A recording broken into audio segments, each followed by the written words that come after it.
Welcome, Nebraska fans, to episode 3 of the Husker Big Red podcast. I'm Chris Peterson, and this is Danny Gillette, and we're back for another episode. And now that we actually gave you a little bit of time to submit some mailbag questions, we're going to start off with a mailbag segment here. And Danny, who runs the greatcornholio.org Nebraska blog, a really kick-ass blog, he's got some user questions here, so let's get to it. I do have some music questions, and I'm excited to actually have some questions to answer. So this first one here is from Tin Cup, and he writes, "Do you think Greg Austin was a bad coach, or did we just have a lack of running backs last year that made the offensive line look worse than what it was?" And I guess I'll start off and answer. I think Austin was a bad coach. We did have a lack of running backs, but when you look at how poorly Nebraska played in pass protection, um, especially last year, I thought there was a significant drop off. And you can criticize Adrian Martinez all you want. Believe me, I have as well. But he was running for his life as soon as the ball was snapped on a lot of occasions. I think the offensive line regressed. Last year, I was hoping, with some of the younger guys in there, that we would see an improvement on the offensive line, assuming there was development taking place. But I don't think Austin was able to develop them properly. And I think that resulted in a difficult year for the position. I don't think he was a very good coach, and that's why I think Donovan Raiola will have his work cut out for him this year. Yeah, I mean, I completely agree. I don't want to say, hey, I don't like feel good about saying he was a bad coach, but he just didn't get the most out of his players. I think that that's fair to say. I mean, yeah, Adrian Martinez was partially to blame for some of the sacks, but it's not his fault all the tackles for loss they gave up either. Or, they had numerous times where they just couldn't generate any type of running game. In the recruiting, there's four-star recruits on the offensive line, and so, you know, even looking at like Wisconsin and Iowa, they've got a bunch of three-star guys, but there's the development and it just never took place for whatever reason. And I'm really excited to see Donovan Raiola this year. I really believe wholeheartedly that he's going to improve the offensive line this year. And that's why I'm confident that the running game and the offense is going to be better in 2022. Chris is a little bit more professional and diplomatic than I am, so in case you haven't figured out that dynamic yet, there you go. But I think that's why this works so well. This next question is from my buddy Husker Donkward, aka Husker Ted, and he says, "Do you think Rayola brings back the pipeline, meaning in-state recruits, or do you think we see more of the same? And who do you think has to be the most impactful player on the line for us to really succeed?" Well, okay, this is a loaded question because I truly believe the entire offensive line has to be successful for us to succeed. But I'm looking at a guy like Turner Cochran or a guy like Teddy Prochazaka to really come in and make an impact. These guys were high level recruits. And, I believe it was Teddy, and you can correct me if I'm wrong here, Chris, that got injured during the Michigan game last year. Yeah, I believe it was the Michigan game. He got injured during the Michigan game, so we saw a little bit of what he could do, but we didn't see a full season. And I believe, the reason why we were so excited about getting, high caliber guys at the time was because of their skills. So I believe, if Teddy can really have a solid year and help stabilize the line and stay healthy, he really showed good flashes, before he got hurt. So I think he's a guy, if I had to pick one, who, will help stabilize the line and help it be successful. And then I think as far as the pipeline question goes, um, you know, I'm not too sure. I'm gonna say, incomplete on this question in my opinion, because we saw, Rayola, um, land some guys. Hunter Anthony, I believe, was one that he really played a, you know, big factor in terms of recruiting. But we also saw a guy like Amir Herring. He really liked Rayola, but he ended up going to, I believe it was Michigan, right? Yeah, he went to Michigan. He went to Michigan, so I think the jury is still out on Raiola. I think he will be able to bring back the pipeline, but I'm just not sure what it's going to look like. Yeah, it's a good question. And Herring, Michigan, I think that was a basically the only school that could have beaten Nebraska there, just because he was so close to home. But I do think that Nebraska, it seems like, is really trying to make in-state recruiting a priority. So I think he's going to bring back a pipeline of kids that are good enough in Nebraska. But as we all know, it's not Florida or Texas or California. So Nebraska is going to have to hit those other areas to bring in those offensive linemen. So it is going to be interesting to see how that works, but I do think in-state's going to be a priority, and I think it should be because it's important to have players from Nebraska who care about Nebraska, who understand the Big Red tradition and what it means to win at Nebraska. In terms of the offensive line, I think a key player for this season, yeah, I think it's Teddy Prajak. I think he can be an elite level left tackle. Clemson was right there, in his recruitment. A lot of big time schools wanted him. I mean, the Husker website has him listed at 6'10" now. So he really, and with all the talented edge rushers, in the Big Ten, you need a guy like that because a good pass rush can ruin a day for the offense really quickly. And, I think Nebraska, I do think the running game is going to be improved, but Casey Thompson's going to throw a lot. So they're going to have his blind side protected. And I think just to follow up on can Donovan bring back the pipeline? I think he can, but I think the person who's going to be leading the charge in that regard is Mickey. I mean, Mickey is a standout recruiter. They brought him here for that, in addition to his coaching. So I think he'll be the, guy. But I think Rayola could definitely, play a huge role as a secondary recruiter. And I'm not saying he wouldn't be a good primary recruiter, but kids see Mickey Joseph and they think of, Jamar Chase, Justin Jefferson, players that he's been able to develop and, go to the NFL. And another kind of caveat to that question is, bringing UCLA and USC into the mix now. I'm curious to see, if any in-state kids will leave to go to California and kind of, leave the state and want to experience the tradition that USC and UCLA also have to offer. I'm curious to see what dynamic those two additions will play once they get to the Big Ten, or what is the Big Ten now. I don't know if it will be the Big Ten by the time they come, but I think they're gonna. I think it could be like 24 teams, and they'd still just call it the Big Ten. That's why they, like, I think they took the number. I think that's why they spell it out TN now, because that's just like the logo. It's not. It doesn't reference the number. But yeah, it will be interesting to see. But Mickey Joseph, yeah, he's got great recruits because he's produced NFL guys, and it seems to me that Nebraska can be a place where that should produce NFL linemen, and if Rayola can do that, I think that's going to amp up recruiting, and it's just going to have kind of a snowball effect. this next question comes from my friend Nebraska Nightmare, and the question is, which position group do you think has improved most this offseason? I'm going to say wide receiver. The starting off with Joseph coming to the program, that's an upgrade right there because you know that he'll get the most out of the positional room. And then, we added, let's see, Trey Palmer, and then we added another kid from LSU, DeColis Crawford. Is he coming in, Chris, next year, or is he eligible this year? He's coming in this year. I think he's Gotcha. a That's what I freshman, thought. though. I think they flipped him from LSU. I think he was a Yeah. signee. Gotcha. But yeah, That's what I thought. Yeah.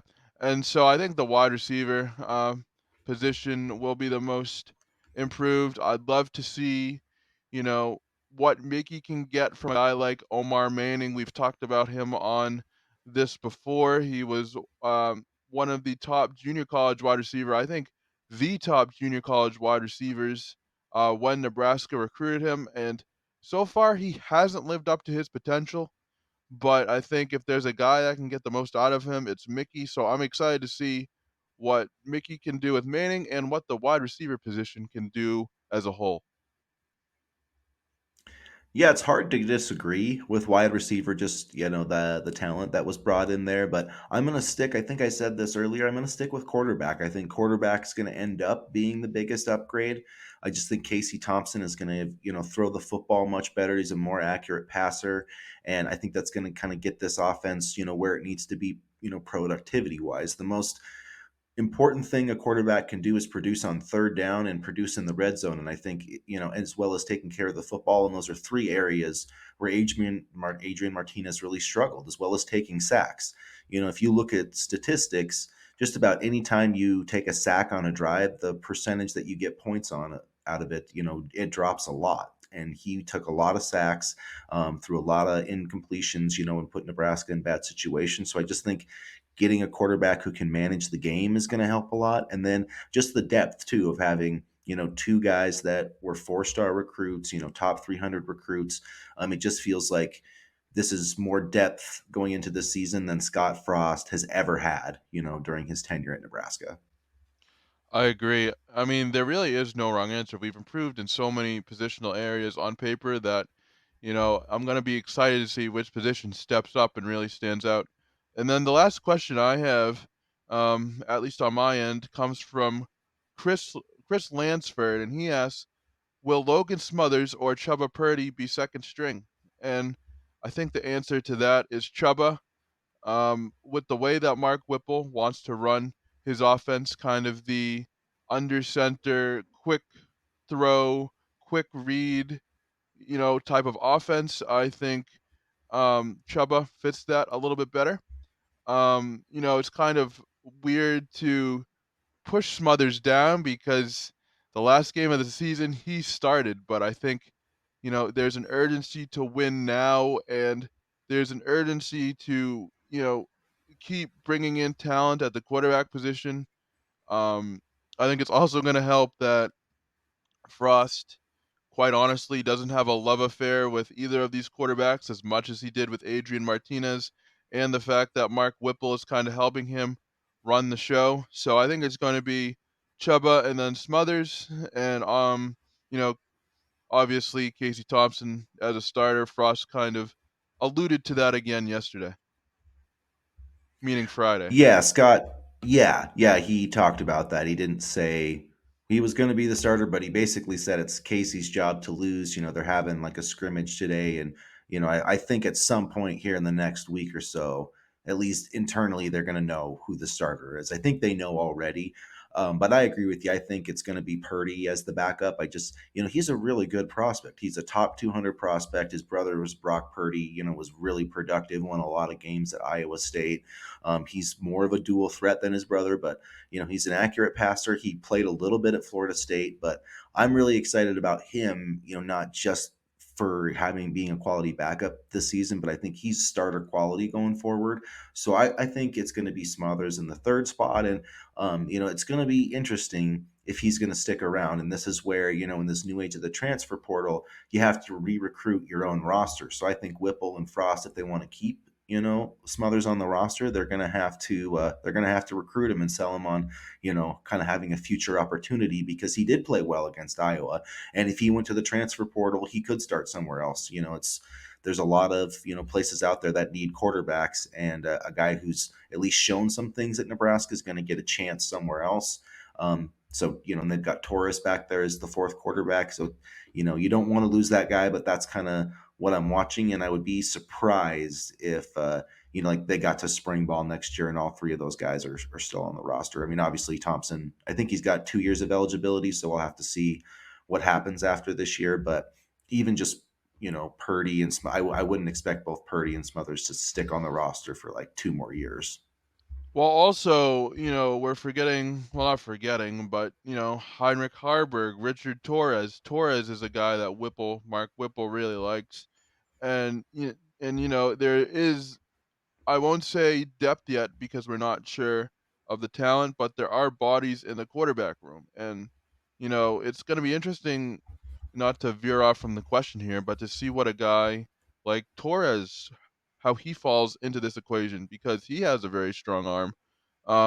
Accuracy, at least from some of the highlights I watched, was a little bit of a problem for him, but he's someone that I think Mark Whipple can really develop. And on the subject of Purdy, I think he really solidified his spot as the number two, during the spring game. He, went 5 for 10 for 63 yards, but I could definitely see why Mark Whipple recruited him and, you know, why, the coaching staff believes that Purdy would be a good fit on this offense.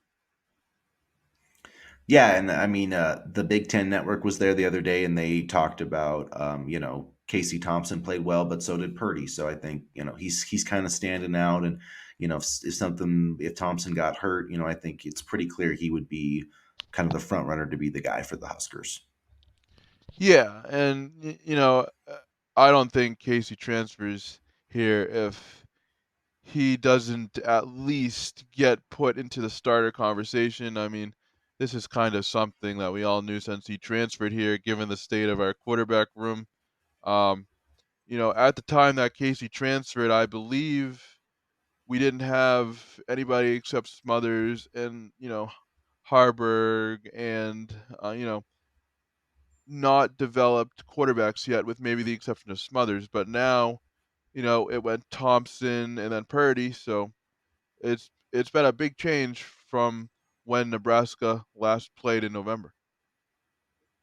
It has, and I think Thompson, it was Frost said something on Friday where he said, he does things that the other quarterbacks don't quite do, and it's just Nebraska needs that veteran savvy. They need someone who's ready right away because this team is ready to win now. It really is, and they don't have time for a developmental quarterback. They've got to win games this season. They do. I mean, Frost's job is on the line. Let's be honest here, and they came into this off season trying to land impact players and impact pieces and impact coaches. I mean, you look at this coaching staff and Mickey Joseph, a very good coach, Mark Whipple, very good coach, and I don't know about you, Chris, but for me, it was very telling that Eric Shenander, and Sean Beckton were the only ones that really stayed on the staff from the previous grouping of coaches, because I think Becton is a solid coach, and I think Shenander, like I said on Wednesday, I wasn't high on him, but he's proven me wrong. Yeah, I feel good about this coaching staff, but they have to produce. I think everybody feels pretty good about their coaching staff before the season, but a few losses and that can change quickly. So, you know, I've been optimistic every single year before Scott Frost. I mean, before the second year, I thought they had a legit chance to win the Big Ten West, and they went 5-7. So, I need to see the proof in the pudding, but I do feel really good about the coaching staff that was hired. I feel good about the fact that Trev Alberts is the AD. I feel like there's alignment between the administration and the football program. I feel like everybody's on the same page, and that's something that you need. That's an underrated thing, and I feel like Nebraska has that right now. So on that note, talking about this upcoming season, we another topic we're looking at. JD Pickle, on three analysts put out a tweet on Friday that says Nebraska will be bowl eligible by Halloween. And if you look at the schedule, it's you start off with Northwestern, then North Dakota, Georgia Southern, of course, Oklahoma, Indiana, Rutgers, Purdue, and Illinois. So that's the schedule right there. So looking at that, do you think that Nebraska, one, it can be bowl eligible by Halloween, and two, just to kind of piggyback off of that, Danny, do you believe that Nebraska is going to play in a bowl game in the 2022 season? I will say that I do believe Nebraska will play in a bowl game in the 2022 season. I also will say that Halloween seems like an achievable goal because the month of November is absolutely ludicrous, absolutely brutal. Can they get there? I think, obviously it all starts with Northwestern. Those are tough games, but I believe we can beat Northwestern, North Dakota, and Georgia Southern. Let's be real here, they should be easy layups. Oklahoma is the one I'm going to be watching because if they beat Oklahoma, I'm going to say the Halloween goal is certainly achievable. If they lose to Oklahoma, maybe that takes a little bit of wind out of their sails, and then they face Indiana, Rutgers, Purdue, and Illinois. And so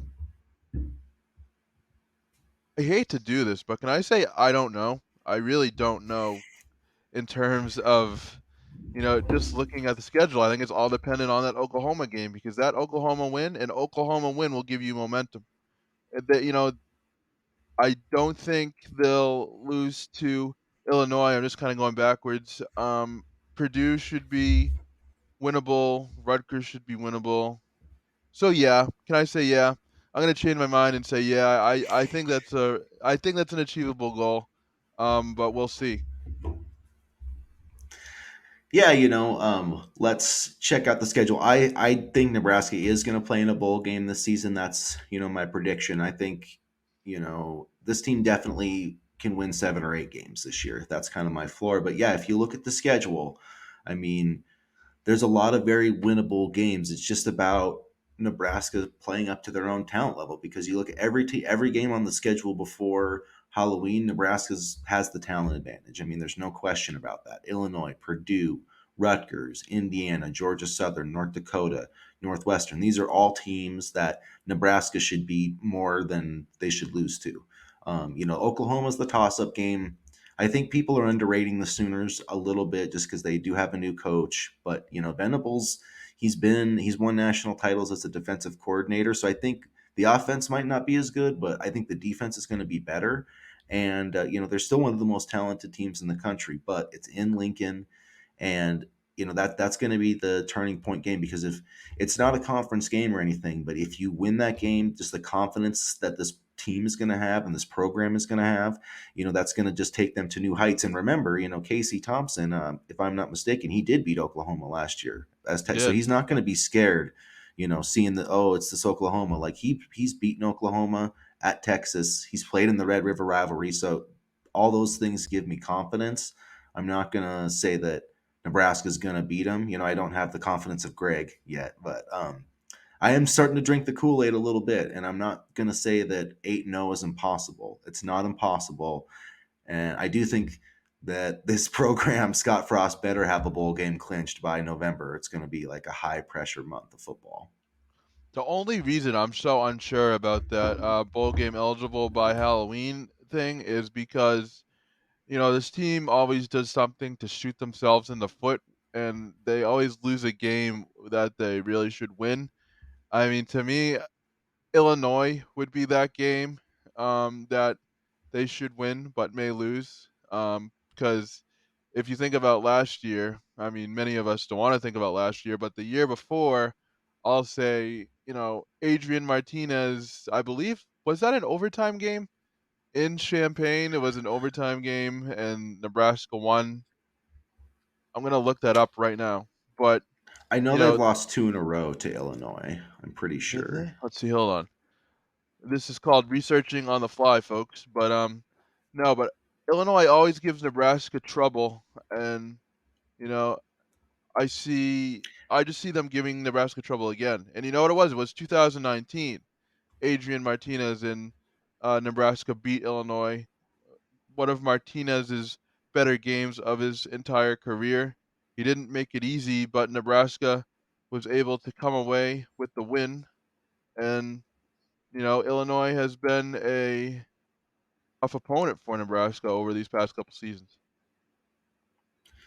Yeah, and Bielema was a good coach. Shiano has Rutgers. Nebraska had to go to overtime to beat Rutgers 2 years ago. And so they're going up to, I think they have to go to Piscataway again this year. That's not going to be an easy win.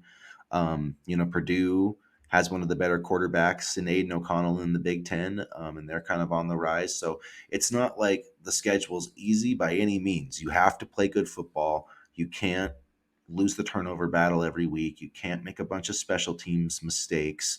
All the stuff that Nebraska has continually done, during the Frost era, penalties. I mean, just and untimely penalties, stupid penalties, giving the ball away to your opponent. You just can't do that and win these types of games. You can probably do that and beat Georgia Southern, although they're not that easy of a team either if you know anything about FCS football.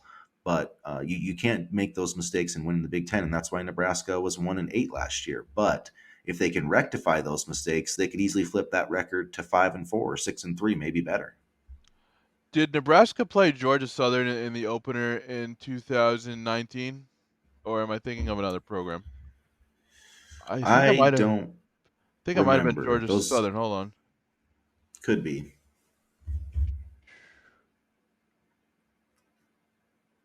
But I will say, going back to that Illinois game in 2019, Nebraska won 42 to 38. Adrian Martinez, I remember this very well, went 22 of 34 on the day, throwing for 328 yards and 3 touchdowns, and he also rushed for 118 yards. So that I think was one of the better games of his entire career, and I remember watching that game, and it took forever because the both defenses were terrible, and the clock stops after every first down. So I was up till like 1 a.m. writing and watching that game. Yeah, JD, that one of the yeah, one of the few great Adrian Martinez eras games. JD Spielman had 7 catches for 160 yards in that game. Wow, turning back the clock there, and Yeah, JD Spielman, he was legit. he was legit. Although he hasn't done anything after Nebraska, and I don't know. That's another topic for another day. But yeah, I think for me, Illinois is kind of the trap game. Um, we'll see. We'll see. Maybe there will be no more trap games. Maybe this is the year that it will all turn around. And I know we've said this every year for God knows how long, but you know, optimism, folks, optimism. some someday it's gonna be true. And like I said, Greg is always out. Our follower, one of our followers, Greg on Twitter. He's predicting the 15-0. What could be like if Nebraska beats Oklahoma. Like I said, he's gonna be the smartest looking guy on Nebraska Twitter, like by Halloween, if they're sitting there at 8-0, because everybody was like thought he was crazy, and there they are. It's not. I give it like a 2% chance, but I it's mean, you like the never know; it could whole, happen. yeah, it's like the Dumb and Dumber. You're telling me there's a chance. There's a small chance it could happen. And if we keep repeating this every single year, it can happen one of these years. So you never Yep. know. So, just our last transition to our last kind of topic of the day. Since we are in fall camp, we're going there. The Huskers are having their first scrimmage here. We're 3 weeks away now, 21 days away from the Northwestern game in Dublin. So now that we've got a couple weeks in, we're just going to talk about position battles, and I'll ask the question and throw it over to you here, Danny. But what's the one position battle that you're watching, right now in fall camp? Ooh, that's a tough one because I'm curious to see what the running back position will bring to the table. But for me, I think probably the most important position, um, linebacker. Can Luke Reimer, Nick Heinrich, you know, Garrett Nelson, although I know he can play a little bit more of end, can they step up and be that next wave of talent after, guys like JoJo and a lot of the veterans from last year? Can they step up and, be those impact players and fill the void defensively? I mean, we talk a lot about the offense, but the defense, I think, has a lot of talent too. It's just going to be a matter of them stepping up. And one player who I'm curious to see that's not on linebacker but has gotten a lot of buzz is Tommy Hill.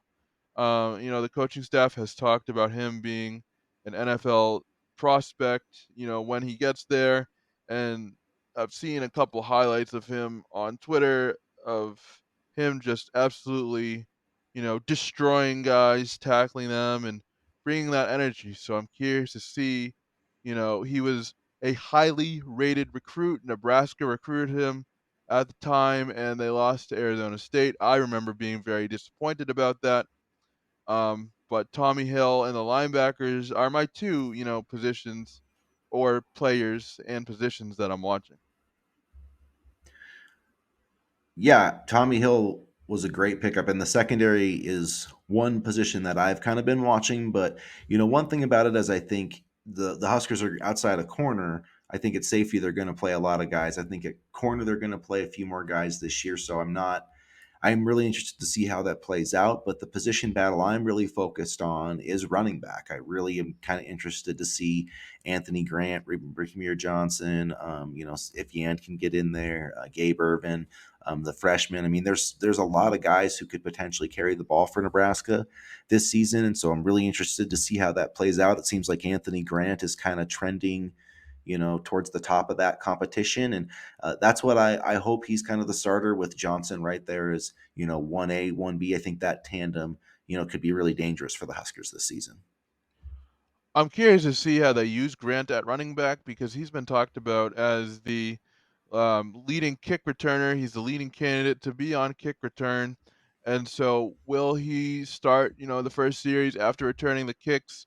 Will they put him in certain situations? They have the ability to mix and match at running back now. And I think that's going to be interesting to see, which running backs they use in which situations because it would be difficult to not put as many running backs on the field as possible given the talent level at the position. Yeah, it's definitely been an upgrade, and that's we're hoping at the all these different positions where we've seen talent upgrades through the portal or through some freshmen or just through through sheer development. We've seen some of that at tight end too. Hopefully the Huskers are going to live up to their talent level this season. And with that, we will be wrapping up here, episode 3. We're trying to keep it about 30 minutes or so, Husker fans. So we're going to be creating some more podcasts. Check out our YouTube channel, the Husker Big Red YouTube channel. We're going to have some visitors there. Before we go, remember to check out huskerbigred.com. We've been launched for about a week or so. We've got daily articles there on the on the Huskers, covering all sorts of topics, mostly football now, but we're going to be delving into lots of other things. And so follow us, and I will give Danny a chance to kind of talk about his content right now. Right now, it's a lot of football training camp stuff, but we're going to be shifting into season stuff with the season 3 weeks away. You can find my work at greatcornholio.org and follow me at Cornholio Neb, short for Nebraska, because I ran out of letters. And you can always DM me questions you have or, you know, ask questions. Both of our DMs are always open. We love to interact with you guys. We appreciate all the support and I can't wait to do more of these. Yeah, it's going to be fun. Hit me up at Husker BR on Twitter. Anybody that has a Husker, a BR, or a GBR, Go Big Red in their Twitter handle or the corn thing, you'll get a follow from me. So if I'm not following you, hit me up so we can interact with you. If you like this podcast, give us a rating in the App Store. Where you can find your Apple Podcasts, find us on Spotify, and keep following us and hitting us up for Nebraska content. So, as always, go Big Red. Go Big Red. All right, we'll see you guys on the flip.